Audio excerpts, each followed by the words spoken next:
கர்த்தரும் இரட்சகருமாகிய இயேசு கிறிஸ்துவின் நாமத்தினாலே பீஸ்ஃபுல் மினிஸ்ட்ரி சார்பாக உங்களை சந்திப்பது மிகுந்த மகிழ்ச்சி அடைகிறேன். இன்றைய லெந்து நாட்களின் 14வது நாளுக்கான தியானத்துக்குரிய வசனத்தை நான் வாசிக்கிறேன். சங்கீதம் 4ஆம் அதிகாரம் 4ஆம் வசனம். நீங்கள் கோபம் கொண்டாலும் பாவம் செய்யாதீர்கள், உங்கள் படுக்கையிலே உங்கள் இருதயத்தில் பேசிக்கொண்டு அமர்ந்திருங்கள் என்று சொல்லப்பட்டிருக்கிறது. நீங்கள் கோபம் கொண்டாலும் பாவம் செய்யாதீர்கள். அப்போ கோபம்ங்கிற குணம் நம்மிடத்தில் காணப்பட்டா அந்த கோபத்தின் நிமித்தமாக மற்றவர்களோடு எரிஞ்சு பேசுறதுனா, இப்போ மற்றவர்களை வருத்தப்படுத்தாதோம்னா நம்ம காணப்படுவோமே, ஆனால் தான் ஆண்டவருக்கு பிரியமான பிள்ளைகளாக காணப்பட முடியும். அப்போ கோபம் வரும் பொழுது நாம் மற்றவர்களோடு பேசாது அமைதியாக இருப்பது மிகுந்த நலமாக காணப்படும். கோபத்தின் நிமித்தமாக பாத்திரங்களை உடைப்பதோ அல்லது தூக்கி எறிவதோ இப்படிப்பட்ட செயல்களில் நாம் ஈடுபடும் போது நாம் இன்னும் கோபத்திற்கு ஆளாகுவோம். சில சமயங்களில் நம்முடைய குடும்பத்தில் உள்ளே நம்மகிட்ட பேசும்போது நமக்கு கோபம் வரும். அப்படியாக கோபம் வரும்போது ஸ்ட்ரெஸ் அதிகமாகி ப்ரெஷர் கூடும். அதனால் இந்த கோபங்கிற குணம் நம்மகிட்ட காணப்படுமே, ஆனால் நம் மன அமைதியோடு இருக்க கற்றுக்கொள்ள வேண்டும். இப்படியாக தான் மோசே என்ன செஞ்சுறாரு, மலை மேலே ஆண்டவர் ஏறிவான்னு சொல்கிறாரு. ஆண்டவர் சொன்னது நிமித்தமாக மோசே மலையின் மேல் ஏறி 40 நாளாக உபவாசம் இருந்து ஆண்டவருடைய சமூகத்தில் தேவனுடைய விரலினால் எழுதப்பட்ட 2 கற்பனை பலகைகளை வாங்கி கொண்டு மலையிலிருந்து கீழே வராரு. இப்படி இவர் வரும் பொழுது ஆரோன் அந்த இஸ்ரவேல் ஜனங்களின் நிமித்தமாக அவருடைய காதணிகள் எல்லாவற்றையும் வாங்கி அது நிமித்தமாக ஒரு பொன்னாலான ஆட்டுக்குட்டியை செய்து அவர்களுக்கு விக்கிரக வணக்கத்துக்கு இந்த தெய்வம் தான் நம்மளை எகிப்திலிருந்து வழிநடத்தினவங்கன்னு சொல்லி அதை முன்பாக வைப்பதற்காக செய்தான். இப்படி செய்ததோடு மட்டுமல்லாமல் இவர் இறங்கி வரும்போது நடனத்தோடு அவங்க ஆர்ப்பரித்து கொண்டாடிக்கிட்டு இருந்தாங்க. இது பார்த்த மாத்திரத்தில் மோசேக்கு கோபம் வந்தது.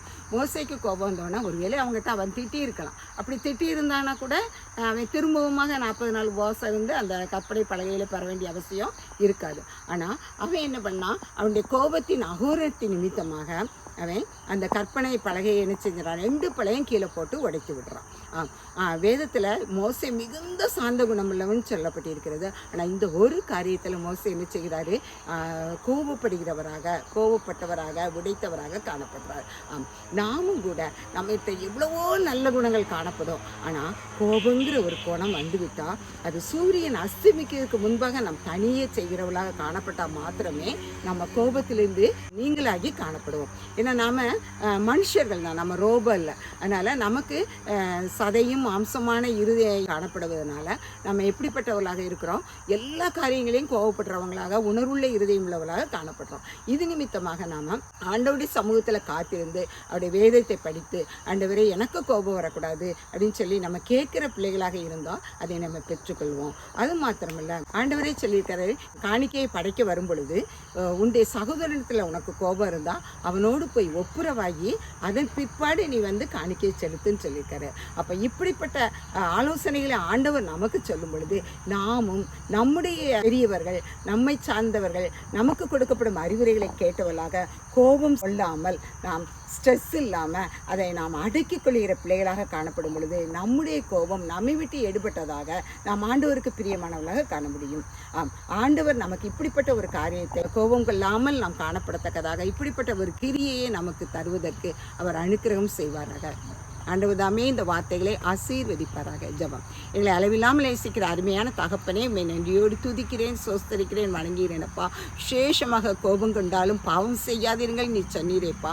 இந்த உபவாச நாட்களில் அப்பா நாங்கள் கோபம் கொண்டு பாவம் செய்யாதவனம், எங்களுடைய கோபத்தின் நிமித்தமாக மற்றவர்களை நாங்கள் வருத்தப்படாத விதம், கோபத்தினால் நாங்கள் புறங்குறாமல் காணப்படத்தக்கதாக நீர் எங்களுக்கு அனுக்கிரகம் பண்ண வேண்டும் என்று கெஞ்சிருப்பா. எங்கள் ஒவ்வொருவரையும் இந்த கரத்தில் ஒப்புக் கொடுக்கிறோம். நீர் பொறுப்படுத்தி எங்களை வழிநடத்துகிறாஜா. நாங்கள் இன்னும் இந்த நாட்களில் உம்மிடத்தில் கிட்டி சேர எங்களுக்கு உம்முடைய மெல்லிய சத்தத்தை கொடுத்து உடைய சமூகத்தில் அமர எங்களுக்கு உதவி செய்ய வேண்டும் என்று கெஞ்சிருப்பா.